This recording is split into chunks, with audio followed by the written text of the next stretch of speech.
Hello, नमस्ते दोस्तों। मैं इस दिशा टेक्नो इनोवेशन एंड सॉल्यूशन के द्वारा आपको स्वागत करता हूं और इस वीडियो में हम देखेंगे कि किस तरह से आप ईआरपी इनिशिएट कर सकते हो और किस तरह से आप ईआरपी को सक्सेसफुली इंप्लीमेंट कर सकते हो।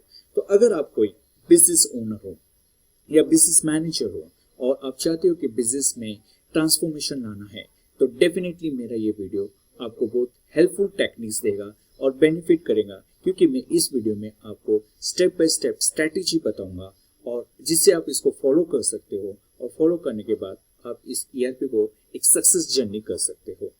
तो शुरुआत करने के पहले मैं आपको बता दूं, मैं हूं जितेंद्र गुरेजानी। मैं more than 20 years in ERP project manager और ईआरपी प्रोजेक्ट कंसल्टेंट हूं। तो हम स्टार्ट करते हैं। तो हमारी ईआरपी की इम्प्लीमेंटेशन जर्नी कैसे होना चाहिए? सबसे पहले है कि हमें गोल्स डिफाइन होना चाहिए कि हमें क्या अचीव करना है, हमारे गोल्स, हमारी रिक्वायरमेंट्स क्या है।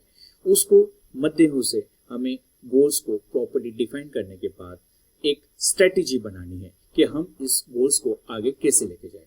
तो सेकंड स्टेप होता है कि आपको टीम, एक प्रॉपर टीम का असेंबल करनी है। इसका मतलब ये है कि कौन सी टीम इसमें काम करेंगी जो कि कंप्लीटली इस ईआरपी को मॉनिटर करेंगी, इसको मैनेज करेंगे। तो सेकंड स्टेप आता है कि you need to assemble the team.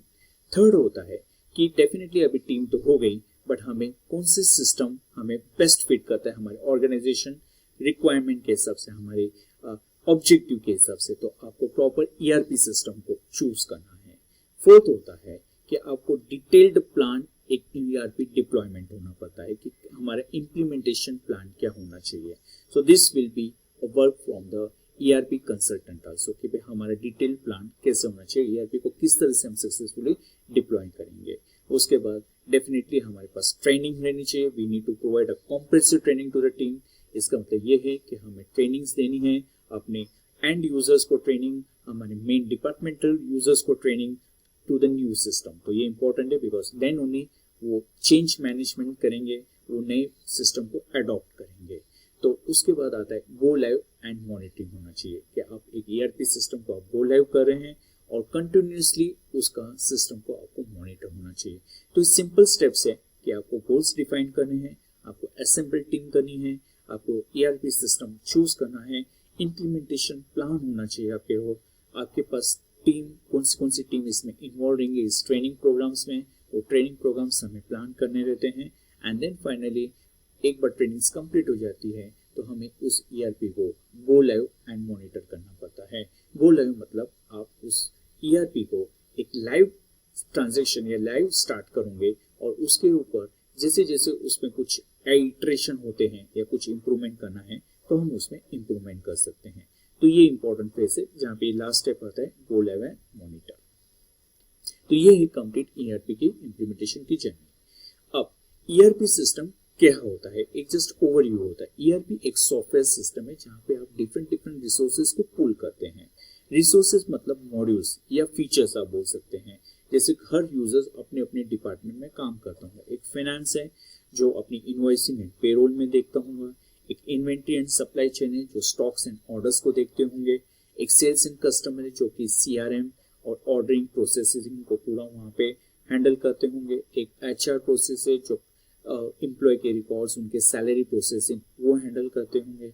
और एक होता है प्रोडक्शन एंड शेड्यूलिंग, जहाँ पे प्रोडक्शन हमारी मैन्युफैक्चरिंग रन होती है और उसके हिसाब से किस तरह से ये शेड्यूलिंग होना चाहिए, किस तरह से ये प्रोडक्शन के कंट्रोल्स होना चाहिए, क्या क्या क्वालिटी इंस्पेक्शन होना चाहिए, ये पूरा प्रोडक्शन एंड मैन्युफैक्चरिंग मॉड्यूल होता है। तो ये हर मॉड्यूल अपने आप में सिंक होते हैं ईआरपी में। इस तरह से होते हैं क्योंकि every module definitely parallelly consecutively run होते हैं। ऐसा नहीं कि एक मॉड्यूल आप एक होता है एंड सेकंड मॉड्यूल फिर आप कोई दूसरे सॉफ्टवेयर में करे हो, तीसरे थर्ड मॉड्यूल आप थर्ड सॉफ्टवेयर में करे हो। तो ईआरपी वो नहीं होता। ईआरपी वो होता है जहाँ पे एवरी मॉड्यूल्स आप पैरेलली उसी मॉड्यूल्स को वहाँ पे स्टार्ट करते हो और एवरी मॉड्यूल्स वहाँ पे रन होता है। So that is very important कि ईआरपी सिस्टम क्या होता है। अब how to achieve the ERP implementation goals, किस तरह से हम इस गोल्स को अचीव करें। तो इम्पोर्टेंट ये है कि हमें, जैसे मैंने आपको बताया कि गोल्स हमारे इम्पोर्टेंट होने चाहिए। क्या हमारी नीड्स है, क्या हमारी रिक्वायरमेंट्स है, क्या हमारे ऑब्जेक्टिव्स है, वो कम्प्लीटली एक हम ये बता सकते हैं कि उसको वहाँ पे कलेक्ट करनी है इंफॉर्मेशन कि हमारे ऑब्जेक्टिव्स या हमारे रिक्वायरमेंट्स क्या हैं। उस तरह से सेकंड बेनिफिट ये होता है कि हमें जो मैनुअल वर्क है वो रिड्यूस होना चाहिए, आपकी जो डुप्लीकेशन वर्क्स है वो आपके कम होना चाहिए। अगर आप मल्टीपल सॉफ्टवेयर में काम कर रहे हैं, जैसे आप कोई चीज़ एक्सेल में मेंटेन कर रहे हैं, कोई चीज़ थर्ड पार्टी एप्लीकेशन में कर रहे हैं, तो उसको किस तरह से हम एक एप्लीकेशन में लेके आए, उसको किस तरह से एक प्लेटफॉर्म में लेके आए, ये एक इम्पॉर्टेंट गोल रहता है एक ERP का। थर्ड होता है इम्प्रूव रिपोर्टिंग। मोस्ट इम्पॉर्टेंट आज हर मैनेजमेंट रिपोर्टिंग लगती है, जहाँ पे एक डिपार्टमेंटल लेवल हो या एक डायरेक्टर्स लेवल हो या मैनेजमेंट लेवल हो, तो रिपोर्टिंग एक इम्पॉर्टेंट प्ले करती है। डिफरेंट KPIs इम्पॉर्टेंट प्ले करती है, बिजनेस इंटेलिजेंस रिपोर्ट्स बहुत इंपॉर्टेंट प्ले करती है। तो वो हमें रिपोर्टिंग इंप्रूव करने के लिए एक ERP की रिक्वायरमेंट आती है। और डेफिनेटली आप अगर बिजनेस को स्केलिंग कर रहे हो, बिजनेस का एक्सपांशन कर रहे हो, तो डेफिनेटली आपको ERP एक रिक्वायर्ड रहती है। तो ये इंपॉर्टेंट गोल्स है कि हमें ERP की क्यों रिक्वायरमेंट आती है। जैसे हम अपने वर्क रिड्यूस करना चाहते हैं, इम्प्रूव रिपोर्टिंग करना चाहते हैं, और बिजनेस स्केलिंग करने के लिए हमें एक प्रॉपर ERP की जरूरत है जो कि स्केलेबिलिटी एंड परफॉर्मेंस को लेके वो हमें हेल्प करे। अब हमारी ERP टीम किस तरह से होनी चाहिए, तो आपने देखा होगा कि ERP टीम में स्टार्ट होता है, एक होते हैं एग्जीक्यूटिव स्पॉन्सर। जो एग्जीक्यूटिव स्पॉन्सर रहते हैं वो डेफिनेटली आपके मोस्ट इंपॉर्टेंट स्टेक होल्डर्स रहते हैं, जो कि वो बजट्स एंड पैरिटीज होते हैं। जैसे आपके मैनेजमेंट पे हो, आपके डायरेक्टर्स हो, आपके ओनर्स हो, तो वो लेवल होते हैं एग्जीक्यूटिव स्पॉन्सर।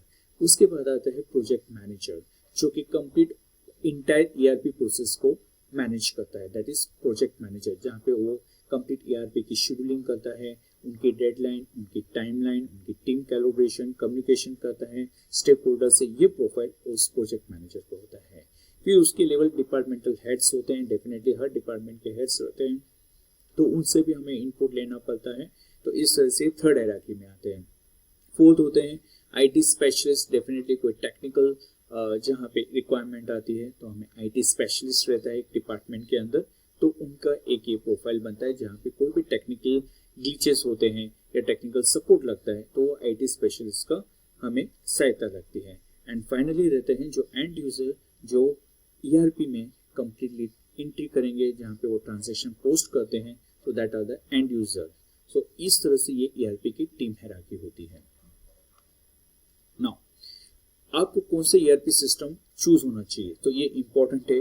डेफिनेटली इसमें कंपैरिजन होते हैं कि भाई हमें बजटिंग होता है, कॉस्टिंग इम्पैक्ट करती है, कंट्रोल कैसा चाहिए, स्मॉल बिजनेस है या लार्ज बिजनेस है, उस हिसाब से हमें डिफाइन करना पड़ता है कि हमें ERP की क्या रिक्वायरमेंट है, क्लाउड में चाहिए या ऑन प्रीमाइसेस चाहिए, तो ये भी हमें एक फैक्टर्स देखने पड़ते हैं। तो ये फैक्टर्स बताते हैं कि हमारा बजट कॉन्स्टेंट क्या है, हमें किस तरह के कंट्रोल चाहिए, ये हमारा स्मॉल बिजनेस है कि लार्ज बिजनेस है, और हमें ERP कहाँ डिप्लॉय होना चाहिए, हमें क्लाउड में डिप्लॉय करना है या ऑन प्रीमाइसेस डिप्लॉय करना है।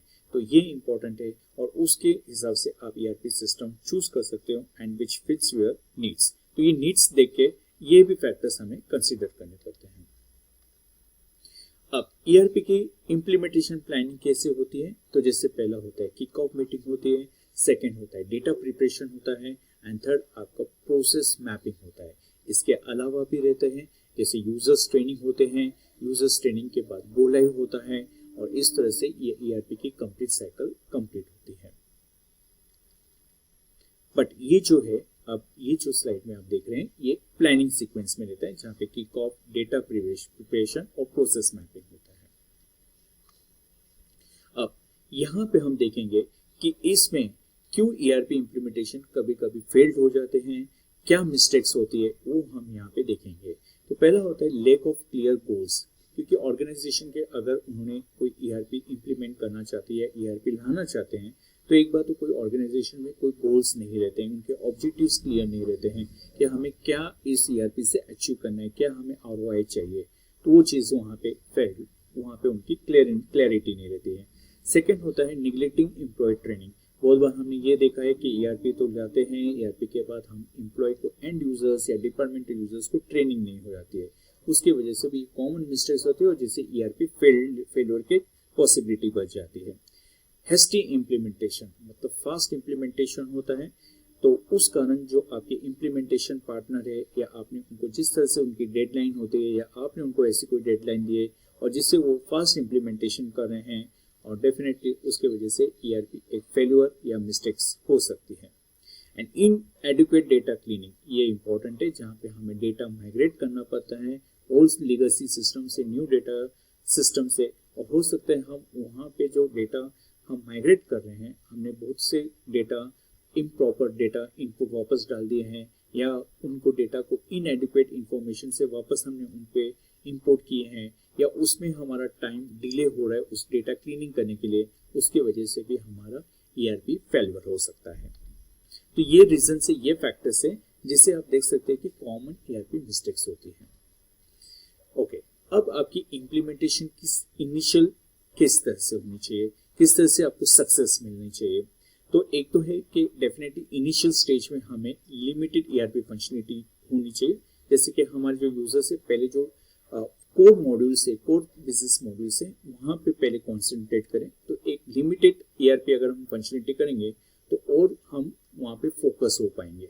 सेकंड है धीरे धीरे ग्रेजुअली एक्सपांड होगा, क्योंकि अभी आप जो कर रहे हो, आप फर्स्ट फेज में जो डिफॉल्ट आपकी फंक्शनलिटी है, जो आपकी कोर रिक्वायरमेंट से पहले आप उनको अचीव करते हो, और फिर सेकेंड आप धीरे धीरे उसमें एक्सपांड होते हो। फिर डिफरेंट उसमें आप एट्रेशन कर सकते हो, अपनी रिक्वायरमेंट से डिफरेंट एडवांस फीचर्स यूज कर सकते हो, तो आपका ग्रेजुअल एक्सपेंशन रहता है।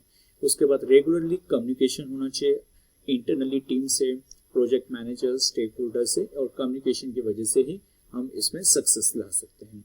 और पेशेंस रखना पड़ता है डेफिनेटली, क्योंकि ERP इम्प्लीमेंटेशन में हमें बहुत पेशेंस रखने पड़ते हैं, बिकॉज टाइम इन्वेस्टमेंट होता है, और हमारे जो ऑब्जेक्टिव है कभी कभी लॉन्ग टर्म ऑब्जेक्टिव हो सकते हैं। तो हमें पेशेंस की बहुत इंपॉर्टेंट है, और डेफिनेटली एक सक्सेसफुल ERP के लिए आपका ERP उस तरह से होना चाहिए जहाँ पे ये फुली फंक्शनल हो। ओके, तो इट्स वेरी इंपॉर्टेंट। क्या होता है, बहुत टाइम हम ERP तो ले लेते हैं बट वो फुली फंक्शनल हम यूज नहीं करते हैं, तो उस वजह से भी एक ERP इम्प्लीमेंटेशन एक इनकम्प्लीट जर्नी हो जाती है। Okay, so thank you so much, और ये मेरे को लग रहा है कि आपको ये वीडियो बहुत हेल्पफुल रहेगा। एंड डेफिनेटली आप इस कमेंट्स में डाल सकते हैं अगर आपको कोई इस तरह से क्वेरीज आ रही है, या कुछ आपको लग रहा है कि ये हमें समझना है कौन से पर्टिकुलर सब्जेक्ट या कंटेंट्स में। और आई होप कि ये वीडियो आपको बहुत हेल्पफुल एंड बेनिफिट रहेगा, जहाँ पे आप अपनी ERP की जर्नी स्टार्ट कर सकते हो और सक्सेसफुली आप इम्प्लीमेंट कर सकते हो। So thank you very much, and great to see you, and definitely bye bye.